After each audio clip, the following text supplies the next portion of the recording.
Welcome to Behavior Grooves, the podcast that explores the human condition through a behavioral science lens. I'm Kurt Nelson. And I'm Tim Houlihan. And today we're thrilled to bring you a wide-ranging, funny, and insight-packed conversation with the remarkable Ken Hughes, a global expert on customer experience and human behavior.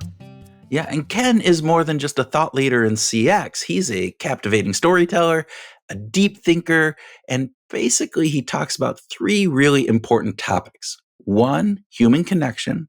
2, emotional loyalty. And 3, what it means to build brands that truly matter. He's worked with some amazing brands from Coca-Cola to Google, and he's known for his sharp wit and even sharper insights, which, Tim, I think we got a good dose of both of these today.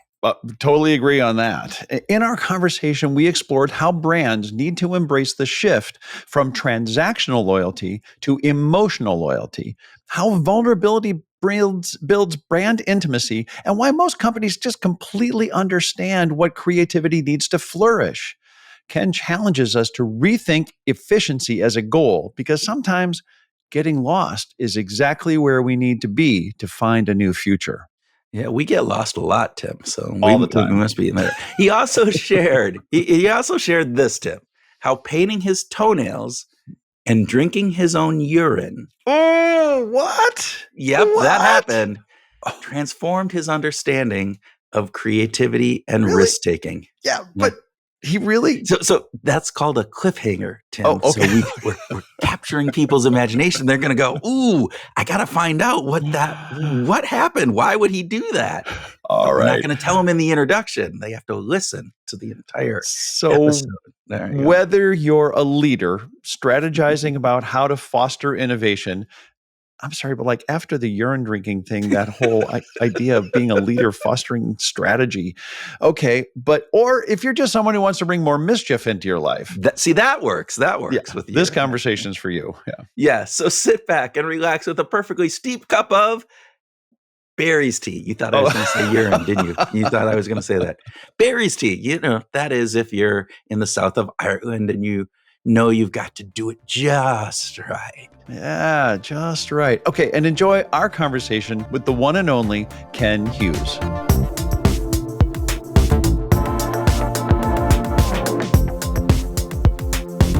Ken Hughes, welcome to Behavioral Grooves. Thank you very much. It's a pleasure to be here. It is a pleasure to have you. And we would like to start by knowing first and foremost, coffee or tea? I would have to do tea, I think. Yeah, I'm not a coffee person. I'm an Irish person. Our whole economy runs on tea. We have about 6 cups of tea a day. It's our secret fuel. And what do you favor? Do you go with? I live in Cork, in the very south. For such a small island, it's hilariously tribal. In Cork, we have a brand called Barry's Tea. If you're in Munster, the south of the country, you drink Barry's Tea. You drink nothing else. If you drink anything else, you'll explode. And then up the north of the country, Lyons is based in Dublin. They're a Dublin tea, and that's what you drink if you live in Dublin. I think it's only 200 kilometers away. People, when they go on vacation, take their own tea bags in their cases, because God forbid you drink a tea outside of Ireland that isn't real tea. And it's, I suppose, look, it's funnily a leftover from colonialism. We had the English here for 800 years. They gave us tea. It's the only good thing they gave us. And yet there's no English breakfast or Earl Grey or anything. No one's that would be too English. Then you see, so you've got the overthrows of colonialism left over. So no English teas, please. Only Irish made teas. Yeah. And do you have a specific way that you have to make your tea? Do you have God, yeah, you put whiskey in it.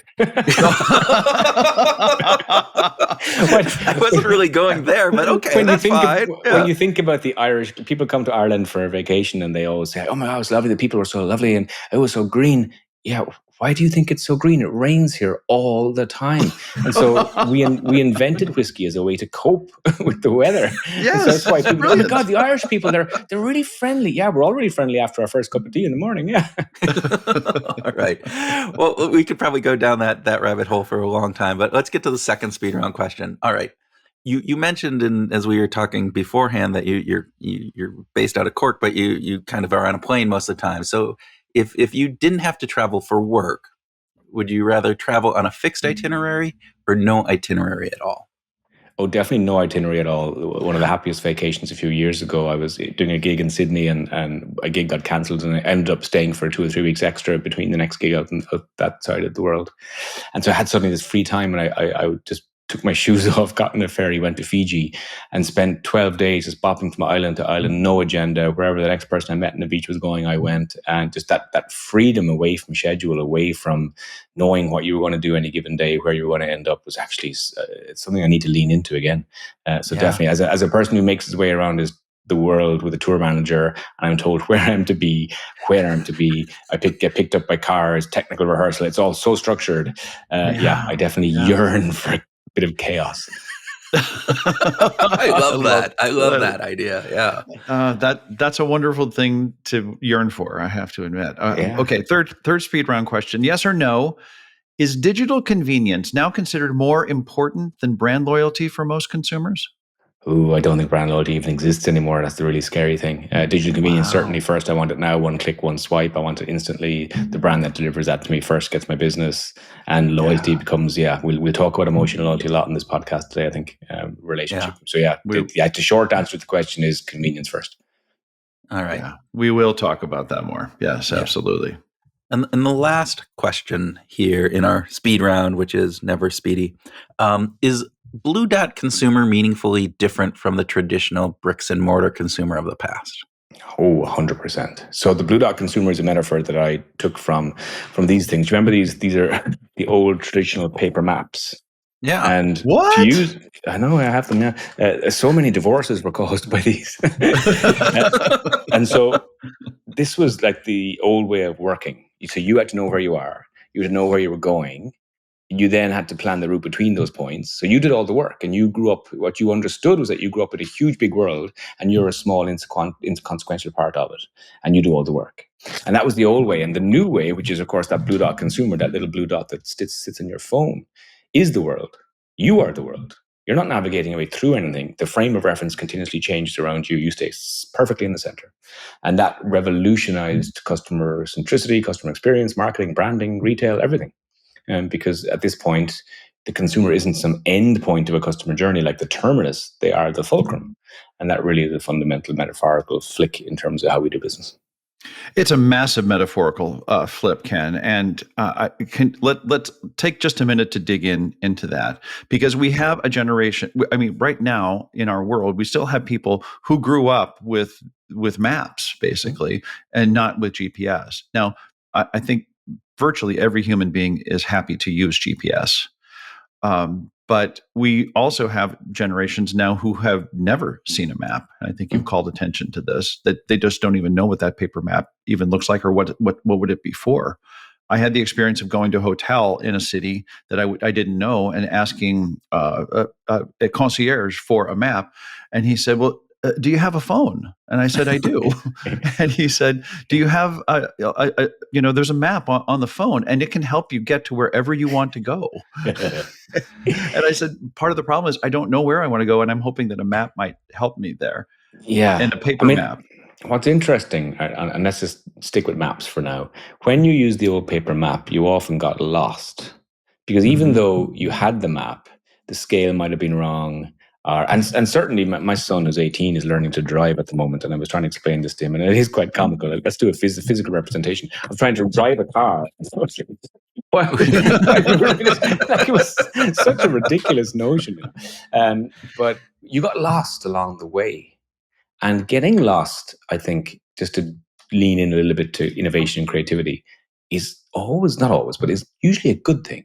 Because when you get lost, you come across something or somebody or a village or a town or a business that you didn't intend to come across. If we only ever get to where we intend to go every single time we journey, both corporately or professionally or personally, that's not a good thing, because it just continuously joins the dots of our intended journeys all the time.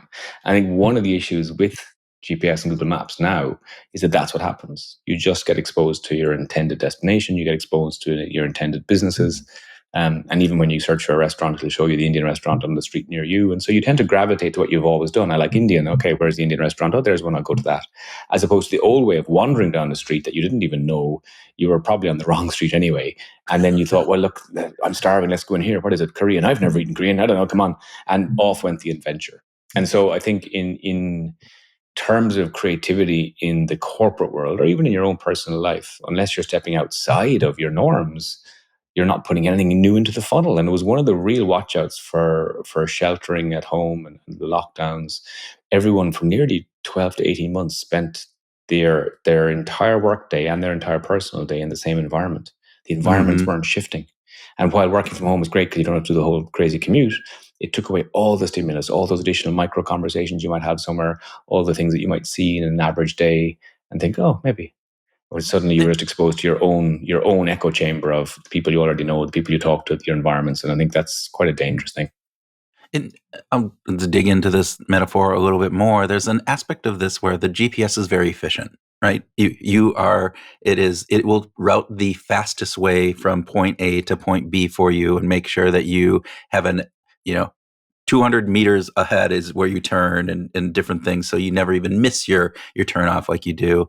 But that isn't always, as you were talking about, that creativity part of the other aspects of this. There are some aspects about not being as efficient that lend itself into having a more richer, more broadening type experience that sometimes can be really helpful. And again, taking that metaphor into work, is that something that you see companies maybe over indexing on some of that efficiency component? Or am I making up crap in the air here? You're doing both.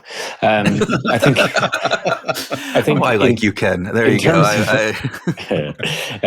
One of my favorite things in corporate is when they tell, and often I'm involved in these. I'm hired on the day to be that motivational speaker and meet the teams and engage them and set them off for their year. And the CEO will stand up and say, "I want you all to be more creative and innovative, and we need new ideas." And then they give them like structures and templates to fill out. And this is the irony in corporate, where you want your people, of course, to be creative and innovative, but then you don't give them any of the tools, the training, or the stimulus, the environments to be that.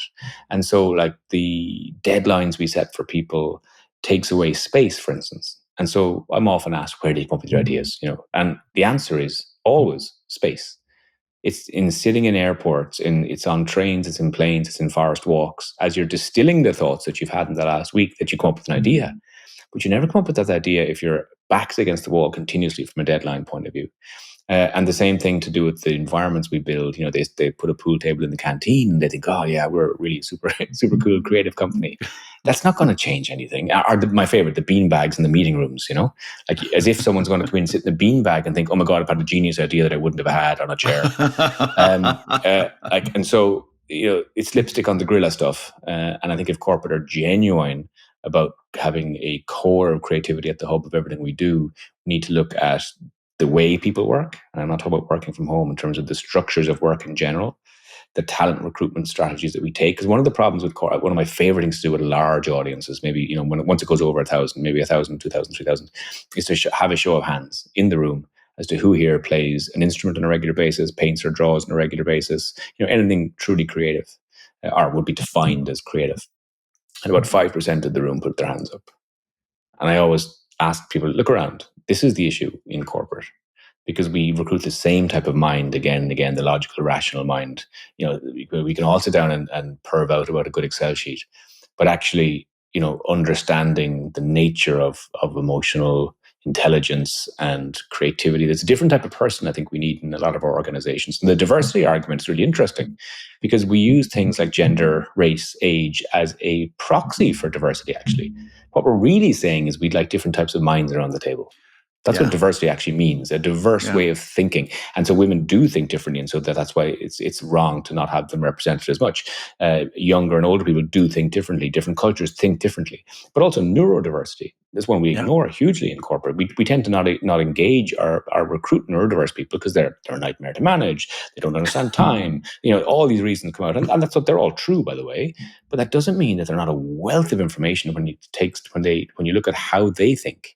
How someone with autism or ADHD or dyslexia or any neurodivergence, they have a different way of thinking, different way of looking at the problem. And so we need to stop, in a way, having all the data engineers and the rational and the people, and maybe have some more of the creative people that, yes, might be more difficult to manage in certain ways, but their output in terms of creativity and problem solving are fundamentally different. Well, How we got what's on talking keeping about us? that? What's keeping us from that? What's keeping corporate leaders from exploring that frontier? I think it is starting to change. I think the acknowledgement that IQ isn't the thing that we need to put first. I think there is a slow shift now to realizing that EQ gives us more return on investment from a talent acquisition perspective. So the people that have good leadership skills in EQ and have a better connection with the teams they're trying to motivate, better connection with the customer, they are the people that will change the nature of the brand. IQ will just do the same stuff, maybe more efficiently, back to your point earlier on. Or, let's face it, AI is going to do that. So I think there is a shift in how we recruit. And the previous block has been just, that standard question that the job interview panel have as the candidate walks out of the room.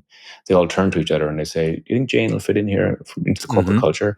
And if the answer is yes, we hire Jane. But the opposite should be true. No, I don't think Jane will fit in. Great, let's hire her.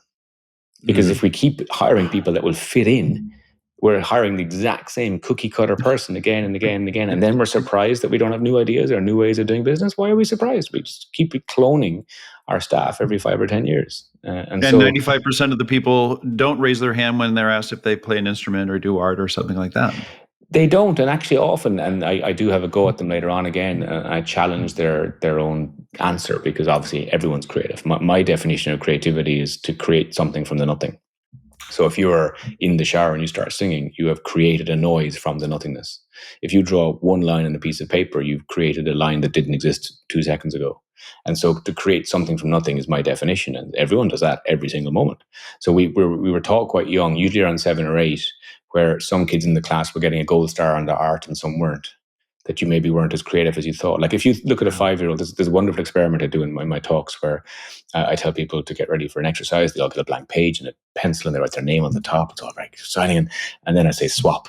They say, what? Give your name to someone else. Okay, it's weird. And then I say, you've got a minute on the clock to draw a portrait of that person. Go. And they all think, what is it? You draw a portrait, go. And they all start laughing, of course. And they, the minute goes past. And then I say, stop, swap back. And of course, the whole room erupts in like laughter and embarrassment. And, and what's interesting about that experiment is that when I say go, the very first thing you'll hear, and you'll hear it ripple across the whole room, is, oh, I'm so sorry. Before they even start, before they even have started attempting at this, they're going to apologize to the other person for the lack of creativity or the shit show that's about to go down. And then when they swap them, of course, there is humor, there's excitement, there's fun. The difference in doing that experiment with a group of 5 and 6-year-olds is amazing. So once you go past 12 or 15, particularly, you get that natural laughter and embarrassment. But if you give that same exercise to a group of kindergarten kids, you say, go, there's just absolute silence. And they do their best. And when they exchange them back, they go, look at that masterpiece. There's no embarrassment. There's no lack of courage to do with creativity. So it's somewhere, usually, unfortunately, the schooling system is where kids learn that there's a better way to do it. There's naturally creative people, and there's us, and there's me. And I'm maybe not as good as that. And that's a real shame. And so part of my work in the playology field is to use play and risk and mischief to connect people back to their essence of creativity. I did a TED talk, 10 years ago now. It was an experiment I took part in for a year, a personal experiment where I had to do something new every day for a year. So by midnight of every day, I had to do something new that I'd never ever done before in my life, which was a big ask. The first month was grand, but by then you start to back yourself into a corner. And so, and I couldn't do 2 the next day to catch up. Like if I missed it by midnight, that was it. The whole experiment was gone. Yeah. And so it put you into a tightrope of, okay, I have to find something today. And of course, weekends were easy. That's when you had time. But it was the wet Wednesdays when you were stuck in your office. You had to find a new way to do. So one day I wore all my clothes backwards. Just, my jeans. And so it didn't matter what the thing was. You just have to find the thing in your own environment to do differently. And after about 90 days, I heard a click inside of myself, literally. And I've never been the same since. That was 10 years ago. And I would now look at life fundamentally different from an opportunistic perspective, because there was that kind of false creative push that you had created through the experiment that meant that every notice board you went past, you stopped and you found I was the only man in the Zumba class. I was, you kept just doing things all the time. I had to drink my own urine. You're supposed to chill that, by the way. Made that mistake. I know, yeah. Warm at 11:58 one night when I had forgotten to do something all that day or didn't find time.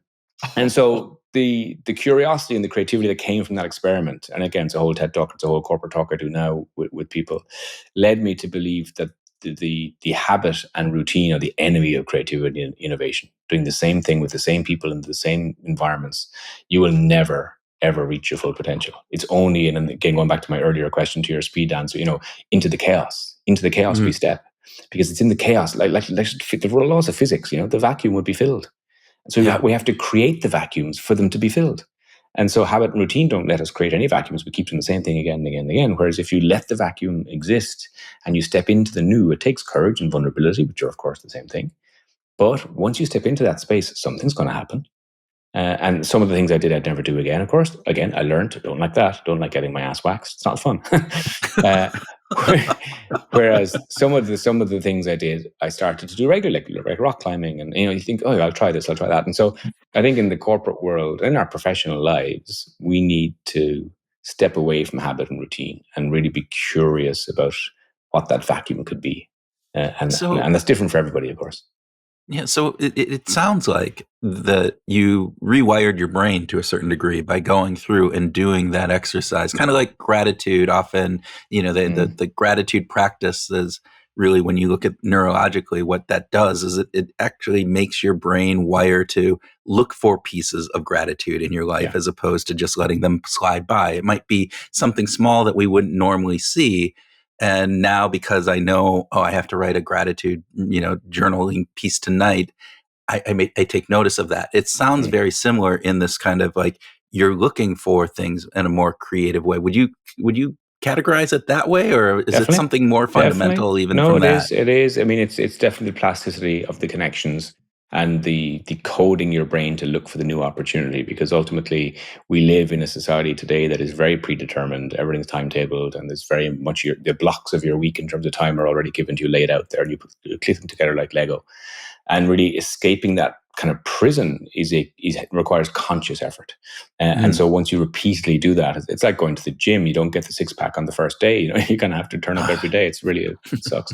And so from a creativity innovation point, I think the same thing is true. We cannot expect ourselves to bring our best self to our professional lives creatively unless we actually train that muscle also. And it does require training. So it's a case of, how do I continuously train my mind for the new? And that's only by putting new things into the funnel every single day. And when I mean new, I mean fundamentally new.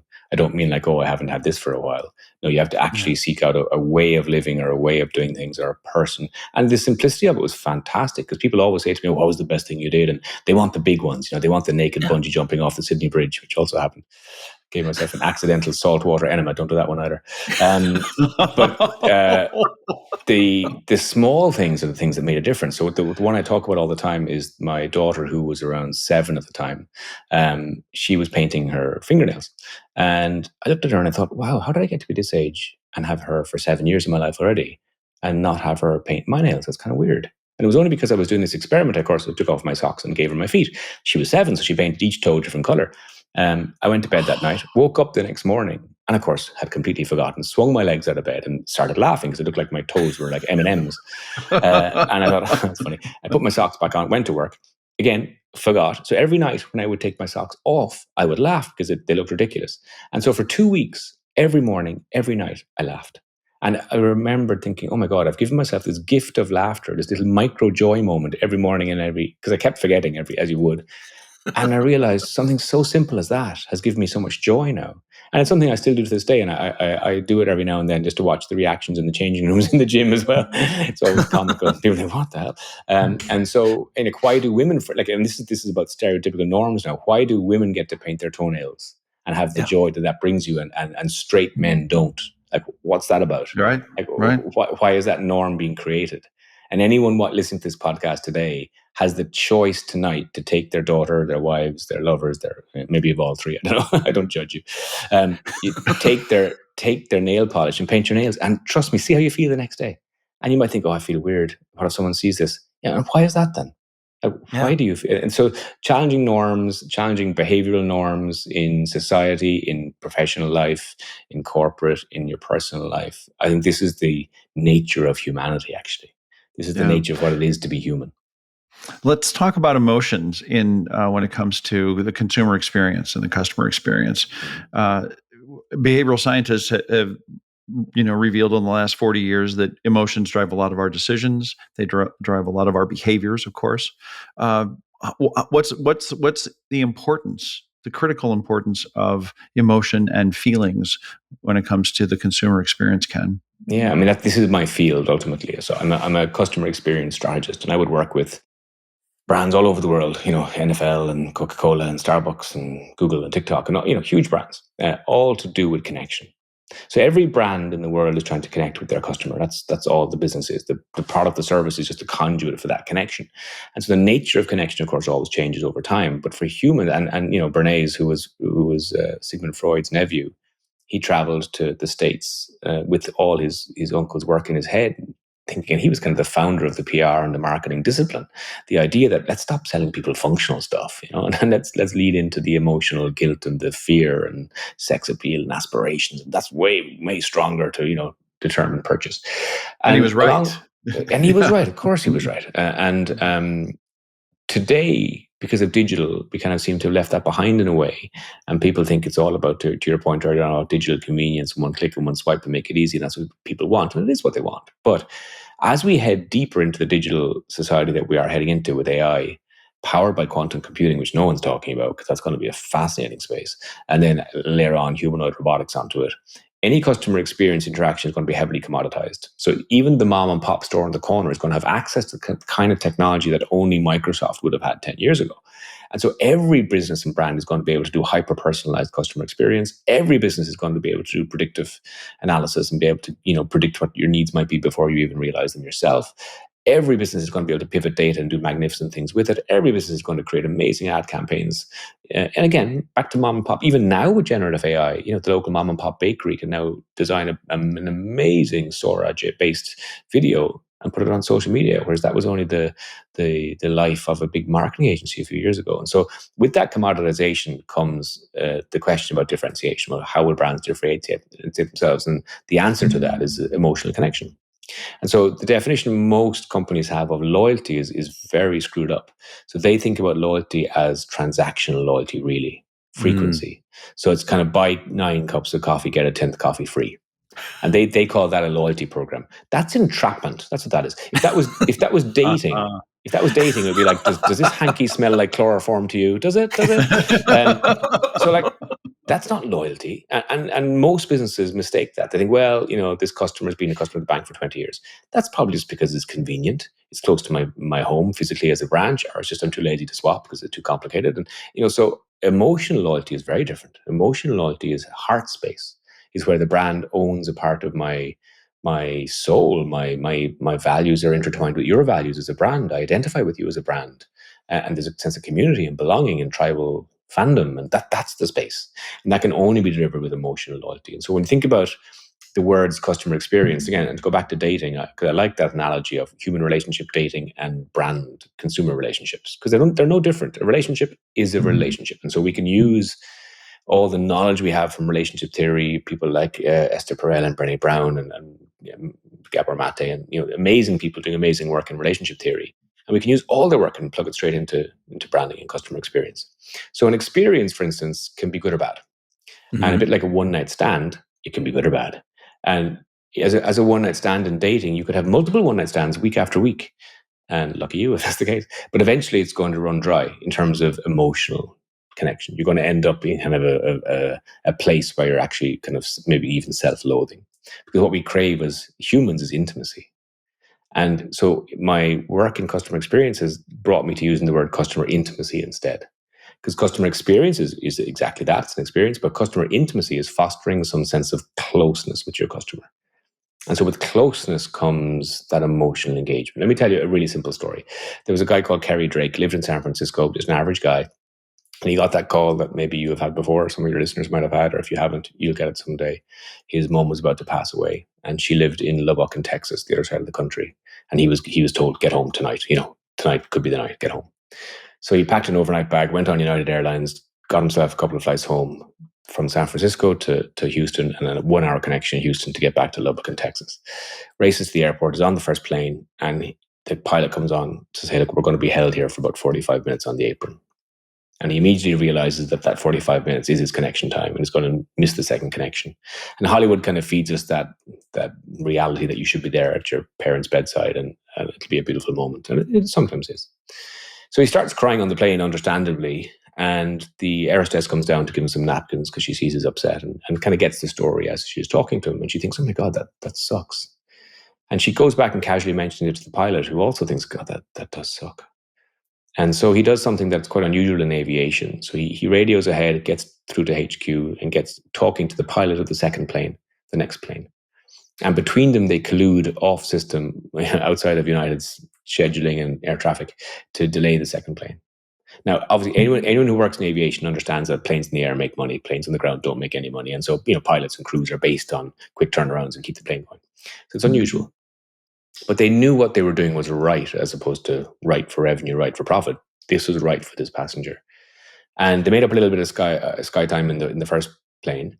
But he's still, 30, 40 minutes delayed when he landed. So Mr. Drake runs out of the first plane, flies down the airport, arms flailing, bags flying, airport Olympics like we've all done at some time.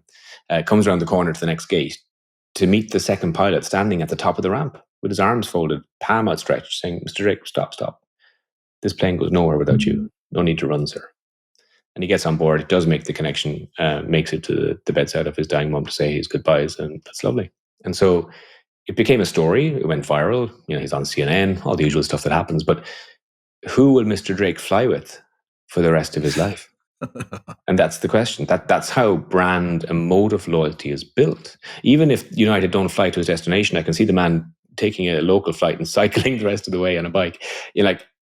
Intimacy is born in moments where a customer feels seen, heard, and valued. And they are all emotional properties. To be heard, to be felt seen, to feel valued. They're feelings, that's the point. And so we don't lay down any foundations of customer lifetime value or loyalty unless there's emotions involved. So the race for mind space, which was the big thing in the 80s and the 90s, share of voice, advertising, be seen, billboards, mainstream media, that has given way to the share of heart space conversation. And it goes up one further, even spiritual intimacy, the kind of the intimacies that are there. And when I say the word intimacy, people often immediately have images of physical intimacy in their head. It's natural. You think of people kissing or having sex or massage, but actually intimacy, there's experiential intimacy. Going through an experience together can be a very intimate thing. There's mental intimacy, emotional intimacy, spiritual intimacy, even conflict intimacy, crisis intimacy also bonds people together. So even when you have a disappointed customer, how you handle that will create a new potential for intimacy. And it's that intimacy, there's invoking the emotional part of a consumer as they use your brand is so key. And I use the words invitation these days also. Like every time someone buys a product or a service, they invite you into their life. They're not buying you, they're inviting you in. And so we should respect that invitation as brands. Just like if we're a host of a party and we've invited people, we should look after them when they come into our home. And so there has to be an emotional engagement. And again, to go back to our earlier point about talent, that's why having people with high emotional intelligence in terms of recruitment is pretty critical, because you're not going to have those connections, that wonderful moment, unless we have people in the business who are attuned to EQ. So, Ken, why is it so hard for organizations or leaders to lean into that? I mean, we just had a conversation in another interview that we did where they talked about the Ritz-Carlton and the giraffe plush giraffe. Josh the giraffe. Josh the giraffe, right? Yeah. And so that's been around for 20 years or so. Yeah. I don't know exactly, but it's been around for a long time. So we intellectually know that it's important. And yet, if you were to ask, I'm assuming you probably have done this, is like asking people like how many times they've experienced this. It's minuscule, right? Yeah. And organizations don't do it. What's keeping organizations from doing that? I think they have always done it, but now we have the sharing platforms where people talk about it, which is nice. So you do see it every day, and I see it every day on my feed. Something's happened somewhere and people share it, and that's great. But the question is how we can scale it. Yeah. And the tradition has been you have one good person and they do these amazing things, and then we tell the stories. But how do you make everybody behave in that way? And it comes from the top ultimately in an organization. Let me give you a good example of Virgin Airlines. So again, another airlines example. Sorry about that, but it's just leaning into the philosophy of customer experience. So we know Sir Richard Branson believes fully in employee empowerment and that every single person can make a difference at every single moment. There's this family emigrating from the UK to the US. They're checking in, and the lady checking them in looks up and kind of starts laughing because behind the parents, their little 8-year-old boy is holding his goldfish in a plastic bag full of liquid. And she thinks, well, there's more than 100 mils of liquid in that bag. And fish don't get to go to America. You can't just bring animals. And so she explains to the parent and the kid, you can't bring the fish on board. And the boy starts roaring, crying in the airport. Of course, because he's leaving his friends, his hobbies, his school, his family. He needs to go to a different country as well to bring his fish. And, snot and tears everywhere. And quick as a flash, the check-in operator says, "No, honey, you don't understand. What I mean is you can't bring the fish on board. You got to give him to me, sweetie. And he's going to travel with all the other VIP goldfish that are traveling today in the plane. There's a special section for fish." And so he hands his fish proudly over, dries his eyes, and the fish is going to go VIP. And so she gives the boarding cards to the parents. They wink at her and they think, thank you so much, thank you. And they usher the kid through security and they think, okay, that's over. She's dissolved the pain point. He'll forget about the fish. It'll all be fine, aren't Virgin? Wonderful. But that's not where the story finishes because that's his normal customer service. What she then does is she takes her phone out of her pocket and takes a few pictures of the fish. She sends those pictures to her colleague in Atlanta who leaves her workstation, drives to the local pet shop, buys an identical looking goldfish. And 10 hours later, when that little boy's plane touches down, she's standing there at the top of the ramp with his fish and he takes it to America. And that's that wonderful story of the Virgin brand's values being brought to life, first of all. So you think, okay, Virgin is a brand that cares and it'll go beyond expectations to deliver product and service. That's great. But what's interesting about the story, and of course it gets told by the family who tell hundreds of thousands and millions and it goes viral and blah, blah, blah. But what's interesting about that story to me is that neither of those women involved in that story had to pick up the phone and call Sir Richard Branson and say, do you mind if I take an hour off to buy a fish? Because they live inside an organization that says if you see something where you believe you can make a better connection with a customer or dissolve a pain point, you do it. You don't need management approval. Yeah, and so that's where the magic happens at the top. And good luck trying to inject a magnificent customer experience into your brand unless you have employee experience down first. I was on stage recently with Danny Mayer, the founder of Shake Shack, the CEO of Union Square Hospitality in New York. Wonderful man. And he had this wonderful quotation, so simple. He said, your employee is your first customer. Like you look after your employee as well as you would look after any customer first. And once you've got all that done and your employees feel empowered and feel that they belong, then you can move on to delivering magnificent customer experience. And so a lot of companies get that wrong. They try and push out CX without really investing heavily in EX. They don't do it from the top, and they expect the kind of front line to just do this magically, whereas the middle management, top management don't even live those values. It doesn't work that way. It's a philosophy, and so it has to be carried from the top down. Hey Groovers, quick break from the conversation to talk about something we don't bring up enough on the show. Yeah, that's right. When we're not behind the mic, we're working with organizations to apply behavioral science in ways that actually move the needle for leaders, teams, and whole cultures. So whether it's designing smarter incentives, boosting engagement, setting goals that actually stick, or helping teams navigate change, we bring real science to real workplace challenges. And we don't just talk theory. Our approach blends research-backed insights with hands-on strategies that drive results. Now, we've seen small behavioral shifts lead to big wins in Fortune 500 companies and scrappy startups and even in mission-driven nonprofits. Yeah, and we bring the same curiosity, creativity, and care to our client work that we bring to every episode of the show. Really, I think people might want more than what we bring to the show. Yeah, you probably have a point there. You're probably right. Okay, so we'll bring more care and creativity to our work with you and your teams than what we do on the show. Yes, more care. So if you're ready to build stronger motivation, better team dynamics, and maybe even make your workplace a little more groovy, yeah, reach out to us.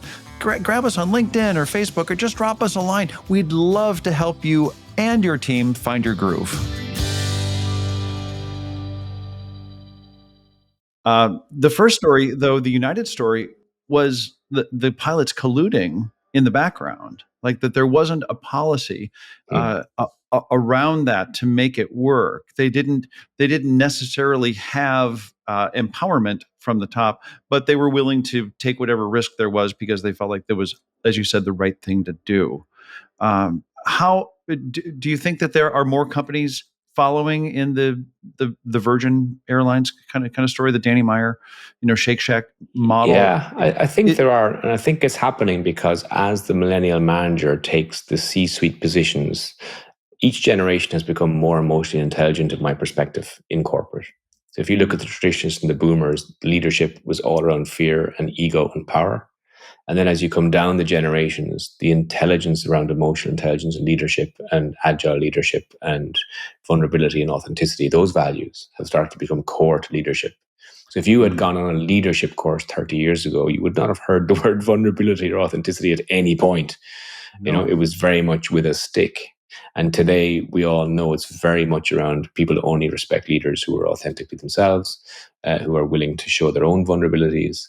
I remember at the very beginning of the pandemic, obviously I do this for a living. And so, within a week or two, we had pivoted and built a home studio and we were broadcasting to all our clients.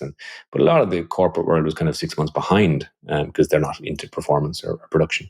And I was doing a show for, I won't mention the brand, a large international company.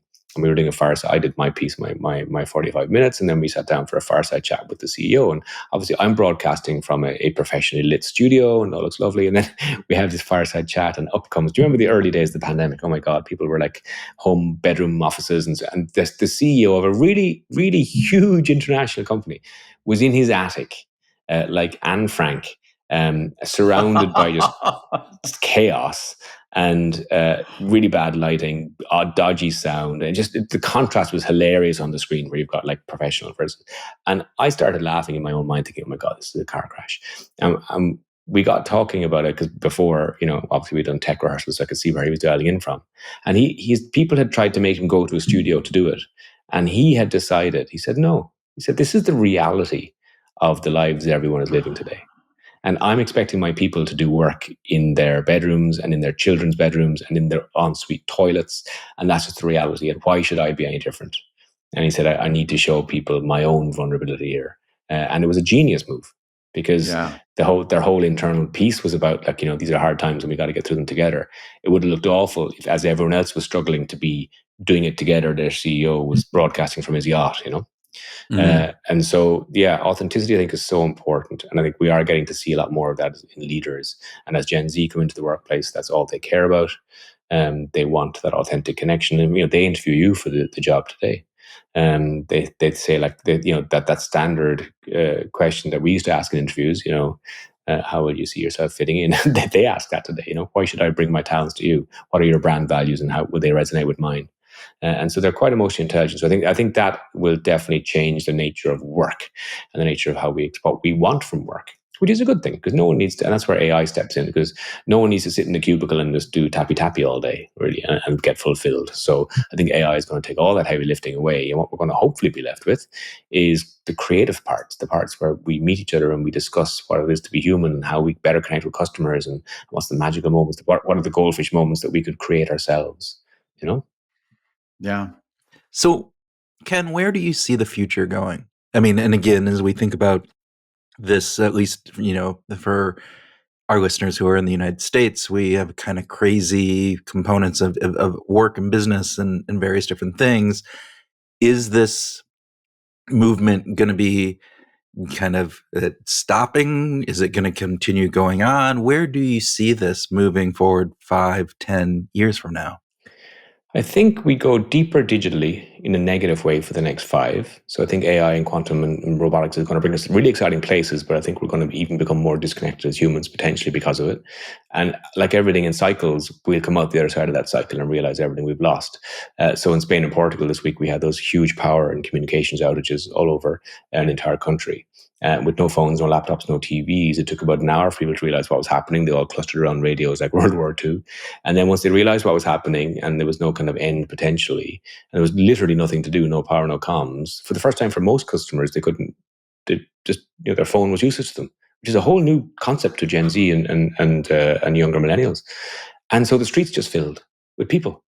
and they started singing and dancing. It was at the beginning of COVID pandemic without the scary part of the disease. So people just connected to each other, and they played games on the streets, they played sports, they played with their pets, they read, they painted together. And then local businesses started giving away product because no one could pay anything because there was no digital payments. So they just gave away ice creams, they gave away bread. They said, I'll pay us tomorrow. And there was this whole community piece of what the essence of humanity is, to connect with one another. So I think what's going to happen is we're going to go deeper digitally with AI, quantum, robotics. It'll all be exciting.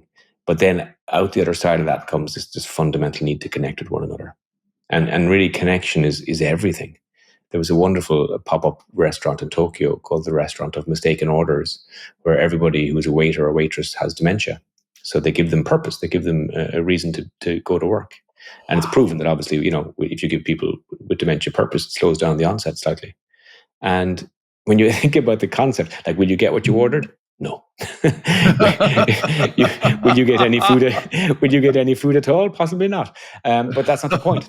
That's not why you go there. You go there because you're supporting the purpose. And I think that's the future for branding. Brands that will win the race for relevance are brands that will fundamentally be very clear in their purpose, their meaning, and their values. And customers will invite those brands into their lives, and all the other brands will just become commodity products that we buy on occasion. Well, and what advice would you give to leaders who are struggling to sort of move fast enough, or that feel this crush of I've got to move faster, I've got to innovate, I've got to do all these things. My customer experience needs to be better. Yeah, I would say firstly, hire me. Secondly, is the technology race is a real one. Yeah, I mean, everyone's terrified because AI is moving at a pace that's so fast that no matter how much you don't know enough, the next day. And so you're never going to win that race. There's always going to be new tech every day. So definitely outsource that piece to someone who does know what's happening and bring you the new tech. But the real secret, I think, is just to have a belief in you and your team to swim off in new directions. I was on a beach last summer, and there was this riptide sign, and the lifeguards were there explaining what a riptide was. And it's a very simple concept. Most people, when they get caught in a riptide, get carried straight out, and they immediately start to try and swim back to the shore. It's natural. You're being carried away, so you try and swim back, but you're never going to be stronger than the current. What they were trying to teach people is, like, when you get carried out, you swim out of the current. You swim sideways, and then once you're out of the riptide, you can return to shore. And I think in business, it's a very good metaphor. The minute things change and they're a bit chaotic, we try and swim back to the shore, swim back with what we know. To safety. Whereas what we have to do is lean into the courage and the vulnerability. Imagine what it takes as you're drowning to have the vulnerability to swim off and not swim off away from the shore. Imagine the courage that takes. But that's what we need in business leaders, to pick a point and think, let's go that direction and see what happens. And if it's not, and this is the problem with ROI and return on shareholders and all that kind of stuff, because people want the return. But again, that traps you back into the way things have always been done. And so really the future of all businesses, of all industries, is to swim off in that new direction, a bit like Columbus, see what happens. And more than likely, you're not going to fall off the edge of the world. More than likely, you're going to discover something new, and have investors that encourage that. And then the talent joining your company, if they're joining a philosophy like that, they'll be in. Whereas no Gen Z student out of college today wants to join an organization that'll say, here's the way we do things, that's the way we're going to do things for the next 10 years. You need to sit there and do that. They're not even going to judge. They're not even going to entertain you. They'll ask one day, and that'll be it. They're gone. Yeah. So let's go back to that beach. Imagine that you were stranded on a beach, a desert island beach, for a year, and you had a listening device with you that could only carry 2 artists on it. You have their whole catalog, everything that they've ever recorded, but you only have 2. Okay, Ken, which easy. 2 would you choose? The first one is easy. My book comes out later on the year on Taylor Swift. I'm a massive Swiftie. I've been sucked in, fell down the well. So I wrote a book on customer experience. She has a very successful international global brand based on 20 years investment in customer experience, and inviting the fan into her life, stepping into their lives, huge surprise and delight beyond expectation. Understands that the product isn't really the product is the relationship, me and you together, blah, blah, blah. Anyway, buy the book. It's amazing. So I've fallen down the well so much. I've researched that book for 2 years. I've spent so much time with her fans online and cyber behaviorism that my social media feed now looks like the feed of a 14-year-old girl. Every time I open it, it's all Taylor. My God, Travis and Kelsey, what are they doing today? So Taylor Swift would be one because I'm brainwashed. The second one is the interesting one. I'd probably go back to my teenage years. I was a huge REM fan, and I always liked REM in terms of their, again, going back to chaos and variance, the way they kept changing musical styles between albums. Like the Green album being so edgy and pop based, and then Out of Time being so acoustic, and as they kept just changing their musical styles between albums, it was really So if I had all their back catalog, I think I'd be quite happy. And I'm quite disappointed that they haven't got back together yet for one last hurrah. I'm sure they'll run out of money soon, and then we'll see them again. Oh, Michael Stipe is. I think he might have some hard, holding fast morals on some different things. He seems kind of like that. But yeah, I think that would be. I love the way that you talked about that as being like how they changed in every album, and they evolved, and they, as you said, tried new things. I remember just like different instruments that they brought into. I forget which one it was, like very different elements of that, and it really is allowing them to grow, but also as a listener to be able to grow with them and kind of experience some of that. Absolutely. And again, it goes back to our whole point of this podcast: of new things connect in new ways. And so, for every new instrument they brought in or new style, you probably talk about the mandolin, I'd imagine, in one of their albums, Automatic for the People. They connect with new consumers, new fans. If you keep doing the same thing, you're not going to bring in new consumers or new fans, are you? And so, being brave enough and vulnerable enough to change direction, even though you've had success with the previous business channel or product, that's the piece. And so, in terms of customer connection, connecting with your customers in new ways, in more emotional ways, and having depth and scale for the first time, because AI gives you scale, but now we've got depth as well. We can use the AI to actually have genuine, deep fake, emotional conversations with people, which is amazing. Ken Hughes, it's a pleasure to have you as a guest on Behavior Grooves today. Thanks for joining us. You're very welcome. It was a pleasure of mine.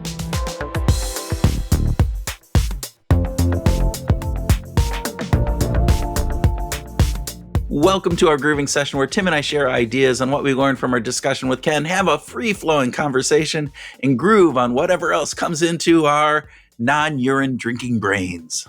Yeah, let's stay away from the urine drinking. Come on. That was a good conversation.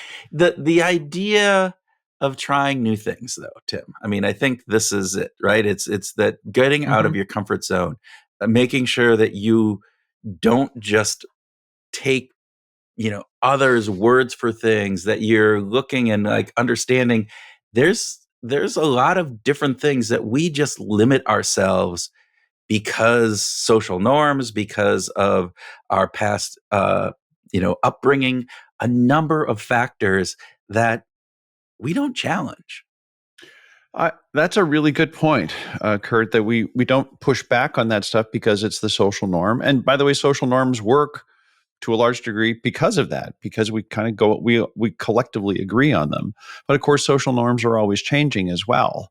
And so we have the opportunity to, where we see discrepancies in the way things are going, especially in the corporate life, and I'm thinking about corporate cultures, to make changes, to introduce a nudge, to introduce a little push in a different direction, and to get the corporation possibly moving in a better way, especially when it comes to brands and brand development. And 100% agree with that. I will push back a little bit on my own thoughts and your thoughts here as well, because social norms typically happen because of a reason. And that reason is often good, right? It isn't just willy-nilly that those norms, drinking urine, there's a good reason we don't do that. Right. Yes, that's right. That's right. And the idea that we are pushing on boundaries just to push on boundaries sometimes may not be the best way of doing this. However, to that point, we often just go with the flow as opposed to really taking our time to understand and to think about, why are we doing this? What is the reason behind this behavior, this thought, this action? I get that. In a lot of corporations that are complex, matrixed work streams are oftentimes involve many people across many departments, and so the idea of saying, I think changing this work stream would actually improve our productivity is hard. Yeah. Fully understand the complexity of that. At the same time, there's a part of me that says, unless somebody raises their hand and says, one of these things doesn't belong. Yeah. Something here Exactly. isn't right, or it could be so much better if this was worked out. And I don't think that the person who raises their hand has to be the solution provider, but Yes. just to raise their hand and say, I think that there's a problem here, or that it could just be better if we did it a different way. Those people need to be recognized and supported in the organizations that they're working in. And so many times we are doing things because this is the way we've always done them. Oh And yeah. those might have served us well in a prior life. It's that story of the woman who cuts off the ends of the ham or whatever it is before she bakes it. And Why it's do you like, do why do you that? do that? Well, my mother did it. Well, let's ask her mother. Well, why did you do that? Well, because my mom did it. And go ask grandma. And grandma goes, well, I did it because my oven at that point was so small. It didn't fit otherwise. Now we have bigger ovens. We don't need to do that anymore. Right. And that's the thing within organizations is, oftentimes, particularly you mentioned matrix organizations, right? Well, maybe the social norms, the ways of doing business within that organization have been structured from when that organization was smaller, when people maybe didn't have the same types of things. And so the way of working worked well in those situations, but may no longer serve that same purpose or have the same efficiency or get the Right. same outcomes. Right. And when it comes to brands, if you're going to break out, if you're going to be different, if you're going to differentiate yourself in the market, you might just need to do something that is truly different. As ridiculously obvious as that sounds, there are so many brands that don't do that. They're looking to make these tiny incremental changes to a customer service thing, or the color in the messaging, or are we using the right demographics in the photos? And those aren't bad considerations to make. No.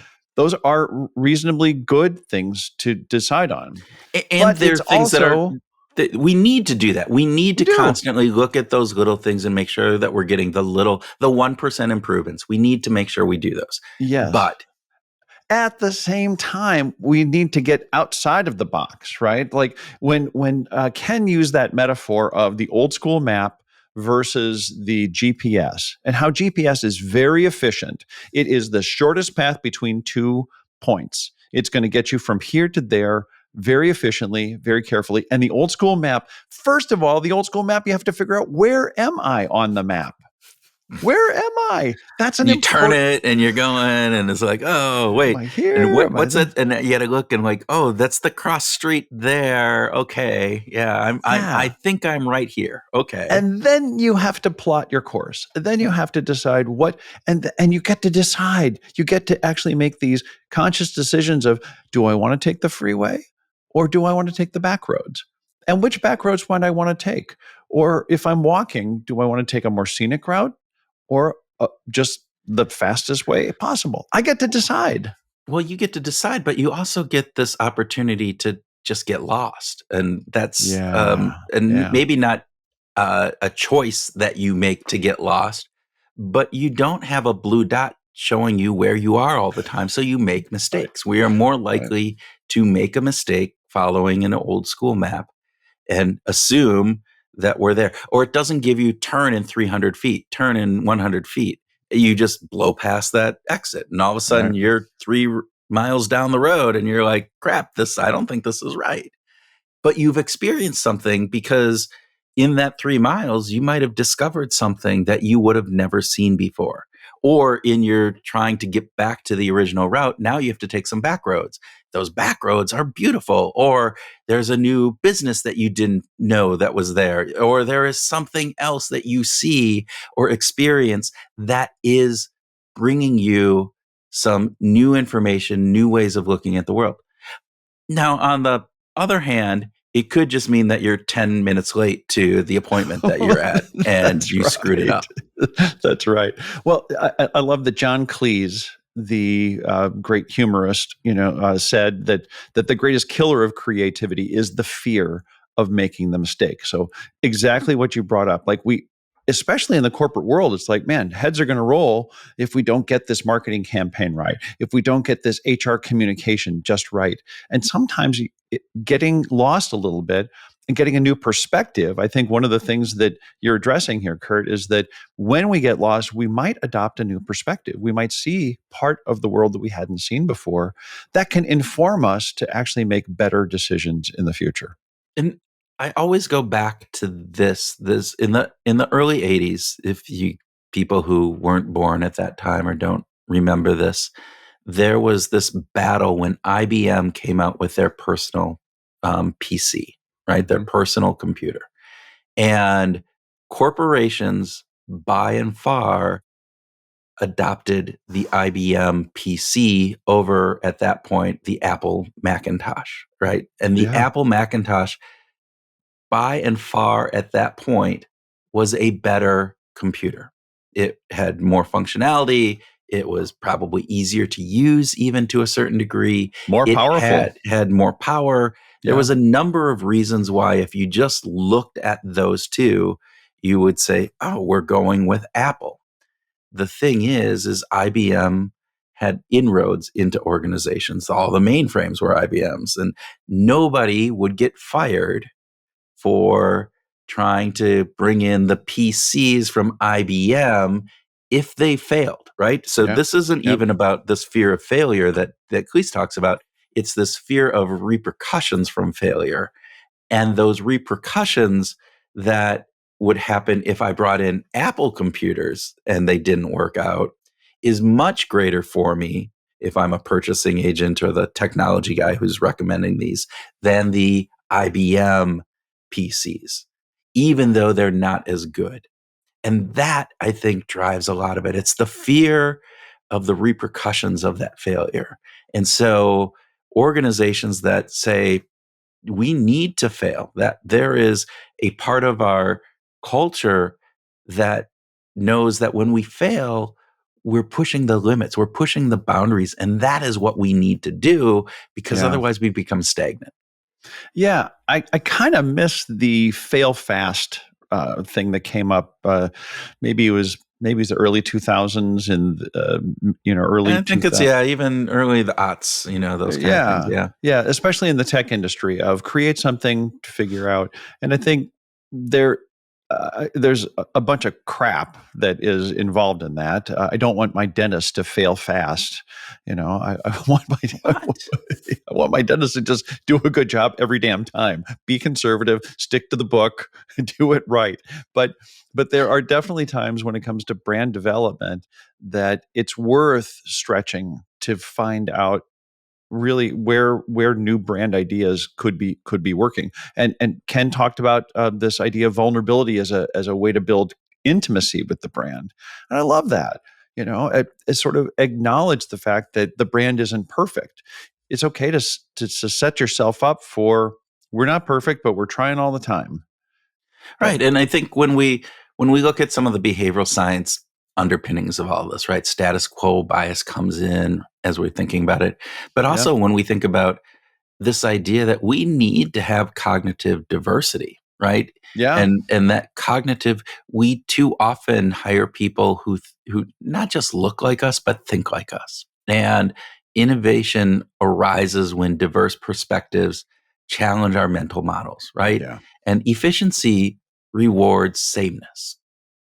It really does. It really does. And that doesn't help us. It doesn't help the business that we're working with, because we can't just be the same day in and day out. And I think that gets back to Ken's do something different every day. And I wasn't going to bring up urine, but I guess I'm bringing up the drinking your urine thing, because as outlandish as that was, it was a clear and memorable example of doing something different that in some ways that builds some neuroplasticity. It kind of builds in this idea of, I'm going to do something new every day. I'm going to try something outside of my world so that I might get a new perspective. Some things Yeah. work, some things don't. And I love that. So again, if we think about corporations and we think about what this means from a creativity purpose, right? Putting beanbags and a pool table in the break room is not the way that you're going to build genuine creativity. You What? need, yeah, I it's thought that's all not. we needed were beanbag chairs and pool Well, tables. we know that environment is important and context matters, and so Yes. that it's not going to hurt you from being creative, but it's not enough. It's not sufficient, and we need to do things from a different manner, different perspective. Yeah, Yeah. In the world of like motivation versus hygienic factors, beanbag chairs and pool tables are hygienic. We're yeah, going to get used to them. It's not that it's a bad thing, but don't expect that to be the stimulant of creativity, right? yeah, That's kind of what you're saying. yeah. There was Gordon MacKenzie, who wrote this fantastic book. He was a chief creative officer at Hallmark, Yeah. and he wrote this book, Giant or Orbiting the Giant Hairball. And again, think about orbiting this giant hairball, and just you get stuck in this loop around that giant. Anyway, he tells a number of little snippets and these little stories that he brings in, and one is this idea of we get stuck in the ways that we do things. And he talked about this from his own experience of giving presentations. And he said he created this presentation, went in, gave it to these people. He had spent hours kind of thinking it up, and it was great. It was received awesome. It was fantastic. It was all of this energy in the room in different pieces. So they asked him to do it again. So he did it again. It wasn't quite the same. And then they Yeah. asked him to do it again, and it kind of fell flat. And he Yeah. realized that, this was, it didn't have the energy for him. And I think that's some of this aspect of Mhm. doing the same thing isn't just about creativity. I mean, reducing this creativity element within our work isn't always about the new model of what we're doing or the new product or whatever that is. It's also about how we show up at work and having creativity in our work. Yeah. I'm reminded of how sometimes we need to introduce a little chaos. If I were to think about something that companies can do about this, if you're a leader, if you're in a role, and so let's say not in accounting, because we don't want to add a lot of creativity to accounting. Maybe Maybe know, you do. Maybe the, you do. but Maybe we want to be really creative with our accounting, Tim. let's Yeah. be careful there. But in most roles, in organizations, we need to express some creativity. And I'm reflect on an experience I had with my son, who is a circus performer. And at this recording, he's working on a new Cirque du Soleil show that they're just starting to create right now, which is kind of cool. But he was visiting me one time, when he was between tours, and he said, "We're getting ready to start the creation process for a new show." And he said, "I need to get to an art museum." Like, oh, okay. I said, "Why?" He said, "Just creative stimulus." Just, and you know, performing in a circus has in some ways nothing to do with paintings and sculptures, Yeah. but it was a stimulus that he could rely on to just get outside of himself, out of all of the routines and things that he's done, and be challenged with new ideas. So maybe what you as you're the HR leader or the marketing leader or the sales leader, maybe take your team to a museum. Maybe you need to just get out and do something, not another happy hour. Or just have everybody paint their toenails. That would be much safer than drinking your own urine. Yes. You might get fired for making people drink their own urine. There is an aspect here, though, Tim, I think that is really important, is that we are so hyper focused on efficiency and Yep. those little things that sometimes not just chaos, but just being inefficient, being redundant, being lazy, being non efficient, taking half a day to go to an art museum, uh, you know, making sure that you have more people on staff at this point that, everybody isn't 100% working all the time, that there's ability to just relax and downtime and maybe have conversations with other employees on the team, all those things. And they get bashed around by business, gurus who it's like, we need to get every ounce of effort out of these people for every minute of every hour of every day. No, stop that. Stop that. That's not the way humans work. That is just not the way humans work. We are not machines. We work better with rhythms where we have high periods and low periods. And it's within the rhythm that things really work. I couldn't say it better, so I think it's time to wrap up there. Sounds good. I want to just say that, Ken did remind us that creativity doesn't happen when you're on autopilot too. You just can't it just can't be so routine. It's going to happen when you turn off the GPS and you start to follow your own curiosity, and that willingness. You might not get lost, but the willingness to get lost is a key part of it. Yes. So, all right. So here's our challenge to you groovers out there this week. Find something to just disrupt your own routine. Turn off the GPS. Go out there, explore, get lost. Try something unfamiliar. Paint your toes. Go to a art museum. Go sit at a bus shelter. Go whatever it would be. Get outside of that routine. Maybe push yourself to be a little bit uncomfortable. That's where your next great idea might be hiding. Yeah. As always, we hope that you join our Facebook Behavioral Grooves community, because it's fun. It's a place to interact. We like it. We hope that you like it. We have lots of folks who do like it. And that this week you use some of Ken's insights to help you find your groove.